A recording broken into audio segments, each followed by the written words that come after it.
Caribbean সাগরের গভীরে একটি পরিবার তাদের ইয়টে করে ছুটি কাটাতে আসে। চারদিকে শুধু বিশাল সমুদ্র আর নীল আকাশ। সবকিছুই শান্ত এবং সুন্দর মনে হচ্ছিল, কিন্তু তারা কেউই জানত না কয়েক মিনিটের মধ্যেই তাদের জীবনে ভয়ঙ্কর কিছু ঘটতে যাচ্ছে। কেসি ও বেনদের মায়ের নাম জুলিয়া আর বাবা টম। মা জুলিয়া সাঁতার কাটার জন্য পানিতে নেমে পড়ে। প্রথমে সবকিছু স্বাভাবিক ছিল, কিন্তু কিছুক্ষণ পর সে পানির নিচে অদ্ভুত একটা অনুভূতি পায়, যেন কেউ তার আশেপাশে ঘুরে বেড়াচ্ছে। জুলিয়া চারদিকে তাকায়, কিন্তু কোথাও কিছু দেখতে পায় না। সে ভাবে হয়তো তার ভুল ভাবনা ছিল, কিন্তু ঠিক তখনই আবার সেই অদ্ভুত অনুভূতি হয়। এবার সে ভয় পেয়ে দ্রুত ইয়টের দিকে সাঁতার কাটতে শুরু করে। হঠাৎ কেউ যেন তার পা টেনে ধরে। জুলিয়া আতঙ্কে চিৎকার করতে থাকে, কিন্তু দুর্ভাগ্যজনকভাবে তার মেয়ে ক্যাসি তখন হেডফোন পরে গান শুনছিল, তাই সে কিছুই শুনতে পায় না। এদিকে তার স্বামী টম আর ছেলে বেন মাছ ধরতে ব্যস্ত ছিল। জুলিয়া মরিয়া হয়ে পানির ওপর ভেসে থাকার চেষ্টা করে, কিন্তু বারবার তার মুখে পানি ঢুকে যায়। কিছুক্ষণ পর টম বুঝতে পারে অনেকক্ষণ ধরে সে জুলিয়াকে দেখছে না। সে চারদিকে তাকাতেই দেখে জুলিয়া পানিতে ডুবছে। 1 সেকেন্ডও দেরি না করে সে পানিতে ঝাঁপ দেয়। টম দ্রুত সাঁতার কেটে জুলিয়ার কাছে পৌঁছে তাকে ধরে ফেলে। তারপর দুজনকে টেনে বাচ্চারা ইয়টে তুলে নেয়। অল্পের জন্য জুলিয়ার জীবন বেঁচে যায়। সবকিছু আবার স্বাভাবিক মনে হতে শুরু করে। রাতে তারা সবাই মিলে বেনের জন্মদিন উদযাপন করে। ঠিক তখন ক্যাসির বয়ফ্রেন্ড ভিডিও কল করে। ক্যাসি ল্যাপটপ নিয়ে বাইরে যায়, কিন্তু ভিডিও কলে সে দেখে শহরের ওপর বিশাল কালো মেঘ জমে গেছে। হঠাৎ করেই কল কেটে যায়। ক্যাসি বিষয়টা পরিবারকে বলতে যায়, কিন্তু টম ভাবে হয়তো সমুদ্রের মাঝখানে থাকার কারণে সিগন্যাল দুর্বল। ঠিক তখন তারা সবাই একটি অদ্ভুত শব্দ শুনতে পায়। বাইরে এসে দেখে ডলফিন মাছের বিশাল একটি দল পাশ দিয়ে সাঁতার কাটছে। টম বলে ডলফিন সাধারণত পৃথিবীর ম্যাগনেটিক ফিল্ড অনুসরণ করে চলে, কিন্তু ঝড় আসার আগে তারা বিভ্রান্ত হয়ে পড়ে। হঠাৎ ইয়টটা জোরে কেঁপে ওঠে। বেন পড়ে যায়। টম বুঝতে পারে কিছু একটা অস্বাভাবিক লাগছে, তাই সে নিচে গিয়ে ইয়টের ইঞ্জিন চেক করতে যায়। কিছুক্ষণ পর সে ফিরে আসে, কিন্তু তার কাঁধে বড় একটা ক্ষত দেখা যায়। জুলিয়া দ্রুত তার ক্ষত সেলাই করে দেয়। টম বলে পানির নিচে তার মনে হয়েছিল যেন তার পিছনে বিশাল কোনো প্রাণী ঘুরছিল, কিন্তু ঘুরে তাকাতেই সে প্রপেলারের সাথে কেটে যায়। যাই হোক, টম নিশ্চিত যে জিনিসটা খুবই বড় ছিল। এদিকে ইয়টের বড় ধরনের ক্ষতি হয়েছে। তারা সাহায্যের জন্য রেডিওতে যোগাযোগ করার চেষ্টা করে, কিন্তু কোনো সিগন্যাল পাওয়া যায় না। হঠাৎ ক্যাসি পানির দিকে তাকিয়ে ভয় পেয়ে চিৎকার করে ওঠে। সে মনে করে ভয়ঙ্কর কোনো প্রাণী দেখেছে, কিন্তু পরে দেখা যায় সেটা বেন। সে মাস্ক পরে মজা করছিল। জুলিয়া আর টমের পরিবার সমুদ্রের মাঝখানে আটকা পড়ে যায়। হঠাৎ জুলিয়া রেডিওতে একটি আওয়াজ শুনতে পায়, কিন্তু সিগন্যাল এত খারাপ ছিল যে সে কিছুই বুঝতে পারে না।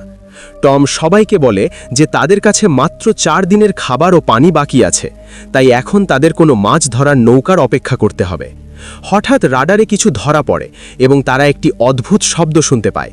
সবাই দৌড়ে বাইরে এসে দেখে আকাশ থেকে অনেক উল্কাপিণ্ড মাটিতে পড়ছে। যেখানে যেখানে উল্কাপিণ্ড পড়ছে সেখানে বড় বড় বিস্ফোরণ হচ্ছে। একটি উল্কাপিণ্ড পানিতে তাদের খুব কাছে পড়ে। তখন টম দ্রুত ইয়ট চালানোর চেষ্টা করে, কিন্তু ইঞ্জিন খুব কষ্টে চলছিল। এর মধ্যেই আরেকটি উল্কাপিণ্ড সেই জায়গায় আঘাত করে। ভয়ে সবাই একে অপরকে শক্ত করে ধরে। তখন টম বুঝতে পারে যে যেগুলো আগুনের গোলার মতো পড়ছে সেগুলো আসলে উল্কাপিণ্ড নয়, আসলে সেগুলো স্যাটেলাইট। এদিকে বেন দেখে যে ইয়ট থেকে ধোঁয়া বের হচ্ছে। টম পরীক্ষা করে নিশ্চিত হয় যে ইঞ্জিন নষ্ট হয়ে গেছে। হাওয়া আরও জোরে বইতে শুরু করে, তাই তারা ইয়টের ভেতরে আশ্রয় নেয়। তারা খেয়ালই করে না যে কম্পাস খুব দ্রুত ঘুরছে।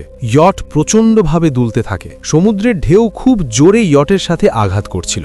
টম কষ্ট করে বাইরে গিয়ে লাইফ জ্যাকেট নিয়ে আসে। ঠিক তখনই হঠাৎ বিদ্যুৎ ফিরে আসে। টম দ্রুত পাওয়ার বক্সের বাটন চাপ দেয় এবং আলো আবার জ্বলে ওঠে। তখন বেন লক্ষ্য করে যে জুলিয়ার নাক দিয়ে রক্ত বের হচ্ছে। জুলিয়া অজ্ঞান হয়ে পড়তে থাকে, আর কেসি সিঙ্কের কাছে গিয়ে বমি করে। টম রেডিও দিয়ে বারবার যোগাযোগের চেষ্টা করে, কিন্তু কোনো সিগন্যাল পায় না। হঠাৎ একটি তীব্র শব্দ শোনা যায় এবং বাতাস আরও শক্তিশালী হয়ে ওঠে। জুলিয়া দরজা বন্ধ করার চেষ্টা করে, কিন্তু একটি হ্যাচ খুলে যায় এবং বাতাস জানালা ভাঙতে শুরু করে। টম একটি ফ্লেয়ার জ্বালায়, তারপর কিছুক্ষণ পর সব অন্ধকার হয়ে যায়। পরের দিন সকালে সবাই জেগে উঠে অবাক হয়ে দেখে যে তারা ঝড় থেকে বেঁচে গেছে, কিন্তু তাদের ইয়ট প্রায় অর্ধেক ধ্বংস হয়ে গেছে। তারা বাইরে এসে দেখে সমুদ্রের পানি হঠাৎ উধাও হয়ে গেছে এবং ইয়টটি এখন মাটিতে আটকে আছে। এটা দেখে সবাই অবাক হয়ে যায়। কেসি সিগন্যাল চেক করে, কিন্তু নেটওয়ার্ক পুরোপুরি বন্ধ।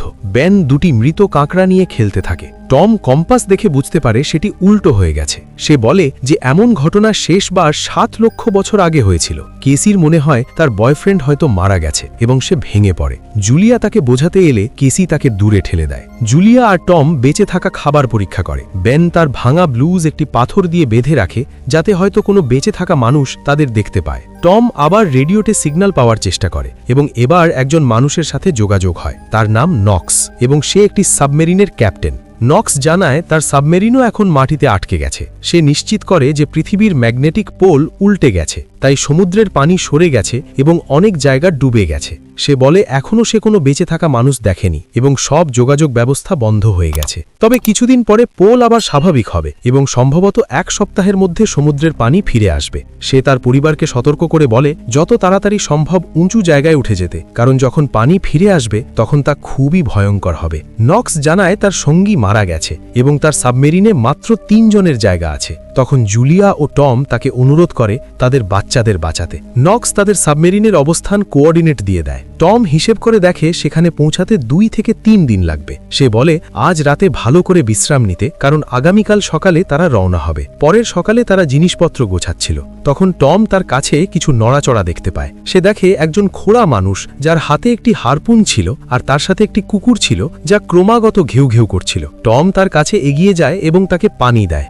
সে বোতলটা নেয় এবং অদ্ভুত এক ভাষায় কিছু বলতে থাকে যা টম বুঝতে পারে না। পানি খাওয়ার পর হঠাৎ করেই লোকটি টমের মাথায় বোতল দিয়ে আঘাত করে এবং মুখে জোরে লাথি মারে। জুলিয়া ভয় পেয়ে দৌড়াতে শুরু করে, কিন্তু ততক্ষণে অনেক দেরি হয়ে গেছে। লোকটি টমের পেটে একটি হারপুন ঢুকিয়ে দেয়। টম কয়েক মুহূর্ত ছটফট করে এবং শেষ পর্যন্ত মারা যায়। তারপর লোকটি জুলিয়ার পিছু নেয় এবং তার দিকে হারপুন ছুঁড়ে মারে। এতে জুলিয়ার কাঁধে আঘাত লাগে। ব্যথা সহ্য করতে করতে জুলিয়া দৌড়ে একটি ছোট্ট কুটিরের ভিতরে ঢুকে পড়ে এবং বাচ্চাদের লুকিয়ে থাকতে বলে। সে দরজা বন্ধ করে দেয়। কেসি আর বেন সোফার ভিতরে লুকিয়ে পড়ে। জুলিয়া একটি ফ্লেয়ার গান হাতে নেয় এবং নিজে একটি ছুরি নিয়ে বাথরুমে লুকিয়ে যায়। এদিকে লোকটি দরজায় জোরে জোরে ধাক্কা দিতে থাকে এবং শেষ পর্যন্ত ভিতরে ঢুকে যায়। প্রথমে সে একটু খাবার খায়, তারপর কুটিরের ভিতর 4 দিকে খুঁজতে শুরু করে। অবশেষে সে বাথরুমের দিকে যায়, কিন্তু জুলিয়া বুদ্ধি করে একটি ছোট্ট ছিদ্র দিয়ে বাইরে বেরিয়ে যায়। লোকটি ভাবে জুলিয়া পালিয়ে গেছে। ঠিক তখনই তার কুকুর জুলিয়াকে দেখতে পায় এবং জোরে জোরে ঘেউ ঘেউ করতে শুরু করে। কুকুরটি তার ওপর ঝাঁপিয়ে পড়লে জুলিয়া ছুরি দিয়ে তাকে মেরে ফেলে। কুকুরের চিৎকার শুনে লোকটি বাইরে এসে নিজের কুকুরের মৃতদেহ দেখে ক্রোধে ফেটে পড়ে। এই সুযোগে জুলিয়া কুটিরের অন্য পাশ দিয়ে ভেতরে ঢোকার চেষ্টা করে। সে উপরে উঠে ভাঙা জানালা দিয়ে ঢুকতে চায়, কিন্তু লোকটি আগেই সেখানে পৌঁছে যায় এবং তাকে ধরে জোরে একটি ঘুষি মারে। এতে জুলিয়া নিচে পড়ে যায়। জুলিয়া বাঁচার চেষ্টা করে, কিন্তু লোকটি তাকে লাথি মেরে দূরে ফেলে দেয়। তারপর তার কবজির ওপর পা রেখে ছুরি ফেলতে বাধ্য করে। এরপর সে তার চুল ধরে মাথা মাটিতে আছাড় মারে এবং সোফায় ফেলে গলা চেপে ধরে। এই ভয়ঙ্কর দৃশ্য বাচ্চারা সবই দেখছিল। ঠিক তখনই কেসি বাইরে বের হয়ে ফ্লেয়ার গান চালায়, যা সরাসরি লোকটির গায়ে লাগে। লোকটি জ্বলতে শুরু করে এবং কুটিরে আগুন ধরে যায়। বাচ্চারা দ্রুত সেখান থেকে পালিয়ে যায়। জুলিয়া আবার ফিরে এসে লোকটিকে লাথি মেরে মাটিতে ফেলে দেয়। তারপর তারা ম্যাপ আর ব্যাগ নিয়ে সেখান থেকে পালিয়ে যায়। বেন আর কেসি তাদের বাবার কাছে গিয়ে কান্না করতে থাকে। জুলিয়াও তাদের পাশে বসে পড়ে। 3 জন মিলে চোখের জল ফেলতে ফেলতে টমকে শেষ বিদায় জানায়। কিন্তু ঠিক তখনই সেই ভয়ঙ্কর লোকটি আবার কুটির থেকে বেরিয়ে আসে আর তারা আবার দৌড়াতে শুরু করে।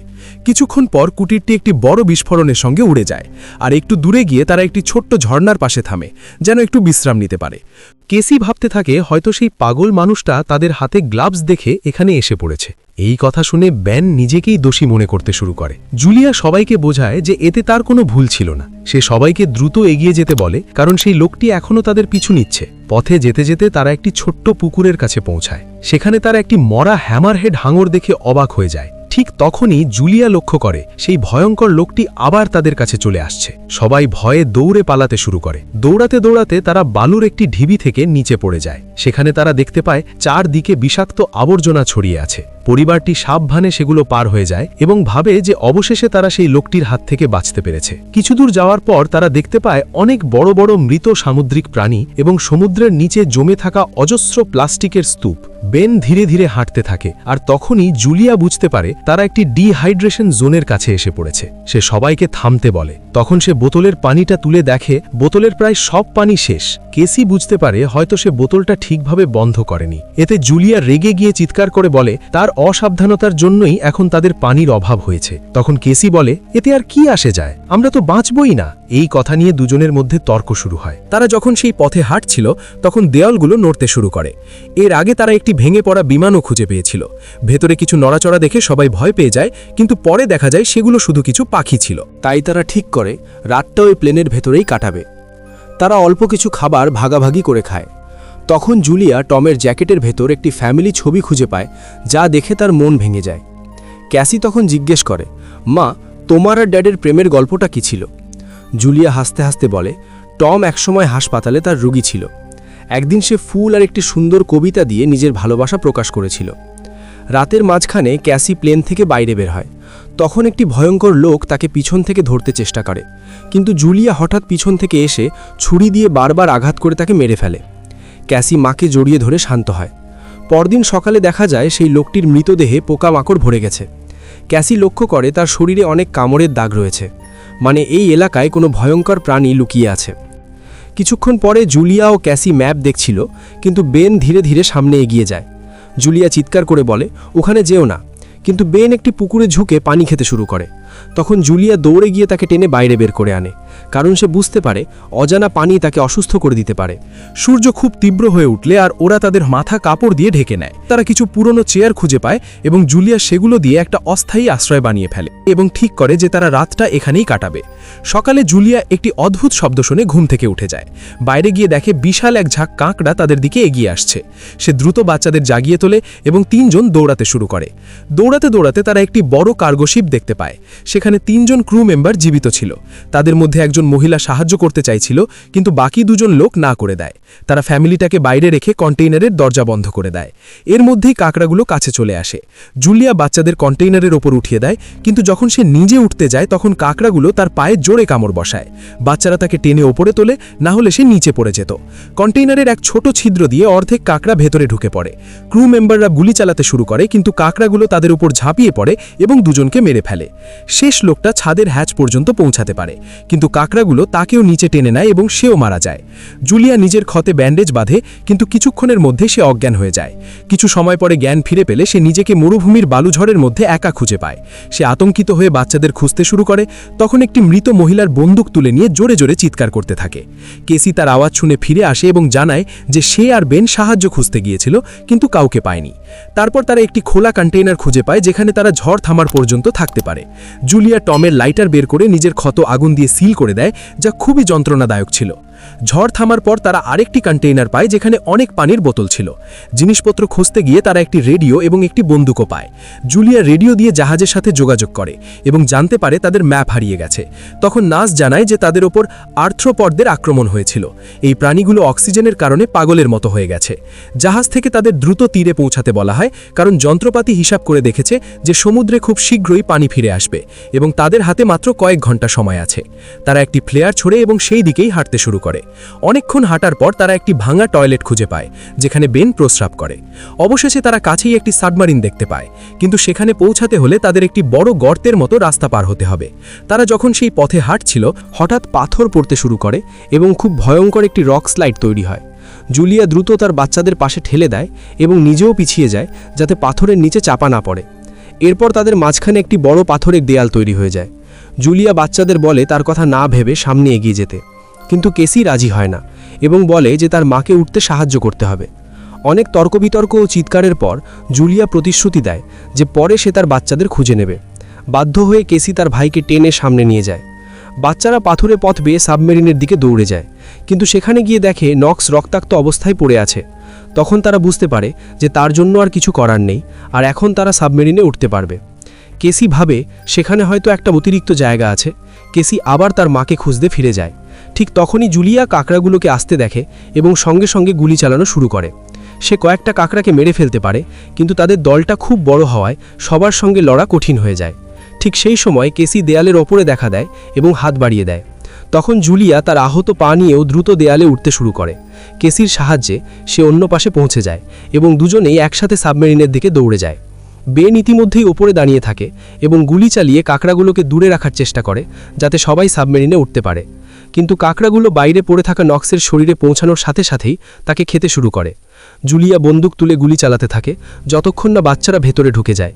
যখন তারা নিরাপদে ঢুকে পড়ে, জুলিয়া বুঝতে পারে তার গুলি শেষ হয়ে গেছে।